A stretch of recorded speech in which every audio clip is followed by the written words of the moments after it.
Ayan mga idol, kumusta kayong lahat? Magandang araw sa inyo.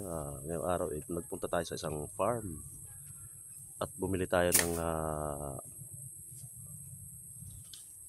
ibibenta natin na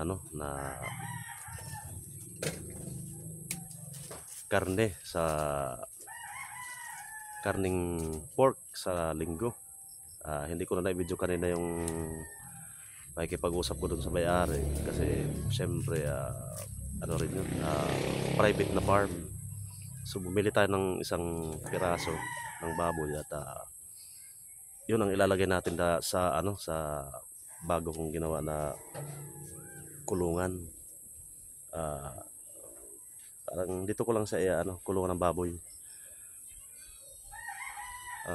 Hindi ko na na-video kanina kasi bawal ang video dun sa loob ng farm at ayun, sa awa ng Panginoon ayos naman yung aming naging transaction. Bali sa susunod na araw yun ay papakatay natin at ibebenta natin yung karne at tingnan natin mga idol kung anong magiging kalalabasan.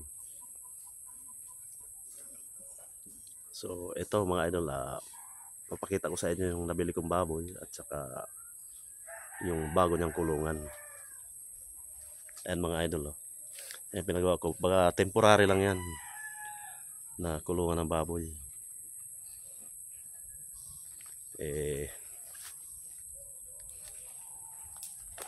Sabi ko nga sa may-ari, tingnan muna natin kung anong magiging kalabasan ng natin, kung maging maganda yung magkakaroon kami ng business na dalawa. Ayan mga idol, ganyan kalaki yung nabili ko na baboy. Yan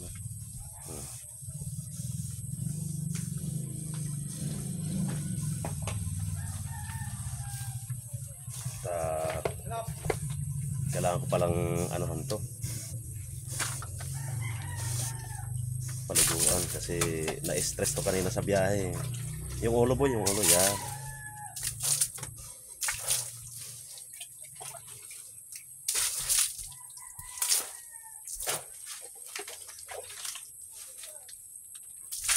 Yan.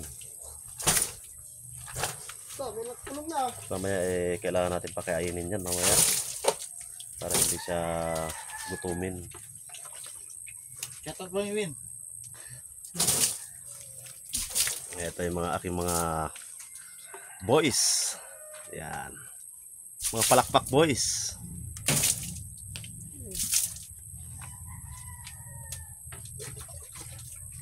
Bali sa linggo natin yan kakatayin at ibenta.